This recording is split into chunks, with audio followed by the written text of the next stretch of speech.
বন্ধুসকল, তো আজি আমাৰ বিটিচিৰ এছেম্বলি চলি আছে। এই এছেম্বলিত বহুতো গুৰুত্বপূৰ্ণ বিষয়বোৰক লৈ আমি কুৱেশ্যন কৰিছিলোঁ। ইয়াৰ কিছু উত্তৰ আমি পালোঁ আৰু কিছু উত্তৰ তেওঁলোকে আমাক নিদিলে। ইয়াৰ ভিতৰত দুখৰ বিষয়টো হ'ল যে আসাম গভৰ্ণমেণ্টে দিয়া যি বড়োলেণ্ড শ্বহীদসকলক প্ৰত্যেকটা শ্বহীদ পৰিয়ালক 5 লাখকৈ যি এক্সগ্ৰেচিয়া দিয়াৰ যিটো চেংচন, এই চেংচন টকাৰ পৰা কিয় 3 লাখকৈহে দিয়া হ'ল, এইটো আমি প্ৰশ্ন কৰিছিলোঁ। কাৰণ 5 লাখেই চেংচন আছিল, কিন্তু আমাৰ শ্বহীদসকলৰ পৰিয়ালক মাথোন কিয় 3 লাখকৈ দিয়া হ'ল, ইয়াৰ প্ৰশ্নৰ আমি উত্তৰ কৰিছিলোঁ, মানে বিচাৰিছিলোঁ, কিন্তু তেখেতসকলে আমাক উত্তৰ দিব পৰা নাই। তাৰপিছত আমি স্কুল প্ৰভিন্সিয়েলাইজেশ্যন বা কলেজ প্ৰভিন্সিয়েলাইজেশ্যনৰ বিষয়ত আমি প্ৰশ্ন কৰিছিলোঁ যে ষ্টেট গভৰ্ণমেণ্টে প্ৰভিন্সিয়েলাইজ কৰিবৰ কাৰণে তেওঁলোকে বহুতো স্কুল কলেজৰ নাম পঠাইছে বুলি কৈছে। আমি সুধিছোঁ যে ষ্টেট গভৰ্ণমেণ্টে এক্সিষ্টিং যিটো এমেণ্ডেড যিটো প্ৰভিন্সিয়েলাইজেশ্যন এক্ট 2017, ইয়াৰ বাহিৰে যিবোৰ স্কুল কলেজবোৰ প্ৰভিন্সিয়েলাইজ কৰিব পৰা নাই এইটো আইনত, ইয়াৰ বাহিৰত থকা স্কুলবোৰক ষ্টেট গভৰ্ণমেণ্টে কেনেকৈ প্ৰভিন্সিয়েলাইজ কৰিব, ইয়াৰ আইন আমি এই 5টা বছৰত নিশ্চয় শিক্ষা বিভাগত আমি এটা আইন বনাব পাৰিলে হয়, আৰু আমি প্ৰভিন্সিয়েলাইজ নিজে কৰাৰ কাৰণে আমি আইন বনাব পাৰিলেহেঁতেন। কিন্তু তেখেতসকলে আজিলৈকে প্ৰভিন্সিয়েলাইজ ষ্টেট গভৰ্ণমেণ্টক দোহাই দি পেলাই আজি তেওঁলোকে মিছা কথা কৈ আছে। আৰু 10খন কলেজ যে প্ৰভিন্সিয়েলাইজ কৰা হ'ল, এই কলেজখন কোনটো আইনৰ অধীনত, কোনটো এক্টৰ আধাৰত, কোন ৰুলত এই প্ৰভিন্সিয়েলাইজ কৰা হ'ল, এইটো তেওঁলোকে উত্তৰ দিব পৰা নাই। আৰু আমি অলপ আগতে যে আমাৰ লেণ্ড ৰেভিনিউ ডিপাৰ্টমেণ্টত এটা আইন এটা মডিফিকেশ্যন কৰিছে।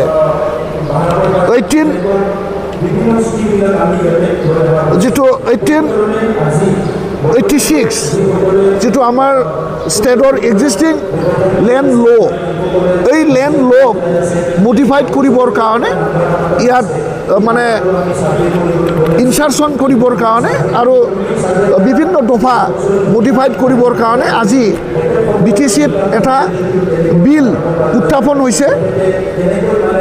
1 মিনিটতে বিল উত্থাপন আৰু 2 মিনিটৰ ভিতৰতে এই আইনখন পাছ কৰা হ'ল। তাৰপিছত আমি আপত্তি কৰিছিলোঁ। তো আপত্তি এইটোৰ কাৰণে কৰিছিলোঁ, যিটো এটা ক্ৰুচিয়েল এটা আইন, এটা লেণ্ড ল', এই লেণ্ড ল'টো 1 মিনিটত উত্থাপন আৰু 2 মিনিটৰ ভিতৰতে পাছ কৰা এইটো অসম্ভৱ। যিখন বিল আপোনালোকে মডিফিকেশ্যন কৰিব বিচাৰিছে আৰু ইয়াত আইন আৰু সংযোজন কৰিব বিচাৰিছে, কোনটো আইন আপোনালোকে মডিফাইড কৰিব, এই মডিফাইড কৰিব বিচৰাখিনি নিশ্চয় হাউচত অৱগত কৰিলেহেঁতেন, বা আমি এই আইনখন আমি অলপ চালি জাৰি চাব পাৰিলেহেঁতেন, তেতিয়াহ'লে ভাল আছিল। বিলখন পাছ কৰি গ'ল।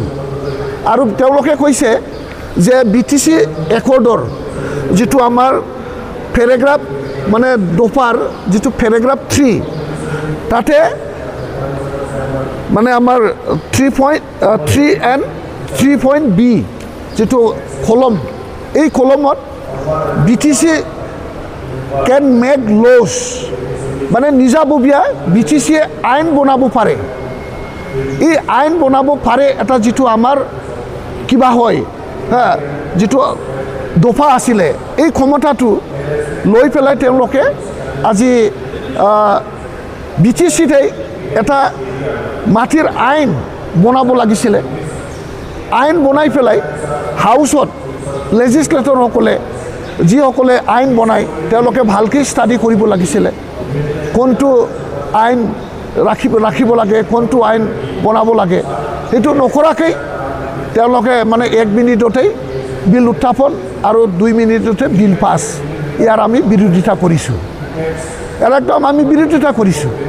আৰু লগতে আমি বৰ্তমান খৰাং বতৰত কৃষকসকলে যেনেকৈ দুৰ্যোগত ভুগিব লগা হ'ল, যিটো ছামাৰ খেতি, বাৰিষা বতৰৰ যিটো খেতি, এই খেতিটো এতিয়া বিনষ্ট হোৱাৰ পথত আৰু বহুত কৃষকৰ খেতি নষ্ট হ'ব। ইয়াৰ কাৰণে তেওঁলোকৰ অল্টাৰনেটিভ যিটো নেক্সট ছিজনত ছামাৰ যিটো মানে খেতি হ'ব, তাত ক্ষতি হোৱা মানে খেতিটো ক্ৰপছটো যাতে তেওঁলোকে ৰিকভাৰী কৰিব পাৰে, তাৰ কাৰণে আজি হাউচত মানে পুংখানুপুংখ আলোচনা কৰি পেলাই এটা মানে ব্যৱস্থা আজি আমি ল'ব লাগে বুলি আমি অধ্যক্ষক বাৰে বাৰে কোৱাৰ পিছতো ইয়াৰ ওপৰত কোনো আলোচনাই নহ'ল। এতিয়া যে বাৰিষা বতৰত ইমান দুৰ্যোগ, ড্ৰাউট লাইক চিচুৱেশ্যন, ইয়াত আমাৰ ডিপাৰ্টমেণ্ট হিচাপে কি পদক্ষেপ লোৱা উচিত, স্পেচিয়েল কেয়াৰ কেনেকৈ লোৱা হওক, ষ্টেট গভৰ্ণমেণ্ট আৰু চেণ্ট্ৰেল গভৰ্ণমেণ্টৰ লগত এইখিনি চিচুৱেশ্যনটো কেনেকৈ আমি মোকাবিলা কৰিম, তেওঁলোকৰ পৰা আমি কেনেকৈ সহায় সহযোগিতা ল'ম, এইটোৰ ক্ষেত্ৰত অধ্যক্ষ মহোদয়ৰ মানে এটা আলোচনা বিলোচনা কৰি পেলাই যদি কৃষকসকলৰ কাৰণে আজি যদি হাউচত কিবা এটা উপায় ওলাব পাৰিলেহেঁতেন, তেতিয়াহ'লে আমি BPFৰ MCLA হিচাপে, ৰাইজৰ জনপ্ৰতিনিধি হিচাপে আমি খুব সুখী হ'লহেঁতেন। আজি এই এছেম্বলিত ৰাইজৰ দুখ বেদনা, ৰাইজৰ সুখ দুখৰ বিষয় লৈ আলোচনা কৰিব বিচাৰিলে তেওঁলোকে ৰাইজৰ সুখ দুখকেই চিন্তা কৰিব নোৱাৰে, ৰাইজৰ সুখ দুখৰ বিষয়ে আলোচনা কৰিবলৈ বিচাৰিলে তেওঁলোকে আলোচনাই নকৰে। ধন্যবাদ। আজি আমাৰ BTCত যিটো এছেম্বলি চলি আছে, ইয়াৰ যোগেদি মই কিছুমান কুৱেশ্যন আনিছিলোঁ। সেই কুৱেশ্যনটো মই ইয়াত দেখিব নাপালোঁ। যে প্ৰথমে মই কুৱেশ্যন আনিছিলোঁ যে যোৱা দিনত তেখেতসকলে যিবিলাক বড়োলেণ্ড আন্দোলনৰ নামত যিবিলাক শ্বহীদ হৈ গ'ল, শ্বহীদ পৰিয়ালসকলক যিটো অসম চৰকাৰে যিটো 5 লাখ টকাকৈ দিব লগা কথা আছিলে, সেই অনুযায়ী অলৰেডি পইচাটো মোকলাই দিছে। আমি দেখিব পালোঁ শ্বহীদ পৰিয়ালসকলক তেখেতসকলে 5 লাখৰ নামত 3 লাখ টকাহে তেখেতসকলক প্ৰদান কৰিলে। সেই বিষয়ত মই কুৱেশ্যন আনিছিলে, তেখেতসকলে কুৱেশ্যনটো আমাৰ আগত মানে তেখেতসকলে দেখাব নোৱাৰিলে, এইটো আমাৰ কাৰণে দুখ লগা কথা। আজিৰ কাৰণে এইটো মই তেখেতসকলক সুধিব বিচাৰিছোঁ, কিহৰ কাৰণে তেখেতসকলে 5 লাখ টকাৰ নামত 3 লাখ টকা কিয় দিলে, বাকী 2 লাখ টকা ক'ত গ'ল, এইবিলাক তেখেত স্পষ্টকৈ আমাক দেখাব নোৱাৰিলে। আৰু মই আৰু এটা কুৱেশ্যন আনিছিলে, আমাৰ এই তেখেতসকলৰ কাৰ্যকালত 2021 পৰা 2025লৈকে আজিৰ দিনত তেখেতসকলে আমাৰ BTC অঞ্চলত যিটো 3rd গ্ৰেড 4th গ্ৰেড যিটো এপইণ্টমেণ্ট দিয়া প্ৰক্ৰিয়া যিটো আছে, সেই অনুযায়ী মই কুৱেশ্যন আনিছিলোঁ। তেখেতসকলে মোক এনচাৰ দিছে, আজিলৈকে তেখেতসকলে এজনো এপইণ্টমেণ্ট দিব পৰা নাই। এইটো অলৰেডি কণ্টিনিউ প্ৰচেছ চলি আছে বুলি তেখেতসকলে আমাক জনাব পাৰিছে। দুৰ্ভাগ্যজনক কথা, প্ৰত্যেক মানে এছেম্বলিত তেখেতসকলে কৈ থাকে যে 3rd গ্ৰেড 4th গ্ৰেড যিটো চাকৰি দিয়া প্ৰক্ৰিয়াৰ যোগেদি তেখেতসকলে এপইণ্টমেণ্ট দি আছে বুলি কৈ আছিলে। আজি স্পষ্ট হৈ গ'ল, 5 বছৰ কমপ্লিট হৈ গ'ল তেখেতসকলৰ কাৰ্যকাল, আজিলৈকে তেখেতসকলে মানে এজনো এপইণ্টমেণ্ট দিব পৰা নাই। এইটো আমাৰ কাৰণে দুখ লগা কথা। ইয়াৰ কাৰণে মই তেখেতক কি ধৰণৰ কাম কৰিছে অলৰেডি স্পষ্ট হৈ গ'ল। Thank you. নাই, তেখেতসকলে এনচাৰত সন্তুষ্ট নহয়, মানে তেখেতসকলে এনচাৰ মোক দিছে যে তেখেতসকলে 3rd গ্ৰেড 4th গ্ৰেড আজি ডেটলৈকে কিমান মানে এপইণ্টমেণ্ট দিব পাৰিলে, সেই কথাটো মই সুধিছিলোঁ এছেম্বলিৰ যোগেদি। তেখেতসকলে মই মানে এনচাৰ হিচাপে দিছে, আজিলৈকে তেখেতসকলে এজনো এপইণ্টমেণ্ট দিব পৰা নাই। এইটো স্পষ্ট হৈ আছে। যদি লাগে আপোনালোকক এই মুখ্যত তেখেতসকলে দিয়া এনচাৰটো মই আপোনালোকক দিব পাৰিম। তাৰপিছত মই এটা আৰু এনচাৰ আনিছিলোঁ যে মাৰ্টিয়াছসকলৰ কাৰণে তেখেতসকলে যিটো 5 লাখ টকা দিব লগা আছিলে, সেই 5 লাখ টকাৰ বিনিময়ত তেখেতলোকক মাত্ৰ 3 লাখ টকাই দিলে, বাকী 2 লাখ টকাটো ক'ত গ'ল সেই কথাটো মই সুধিছিলোঁ। তেখেতসকলে আমাক এনচাৰ দিব পৰা নাই।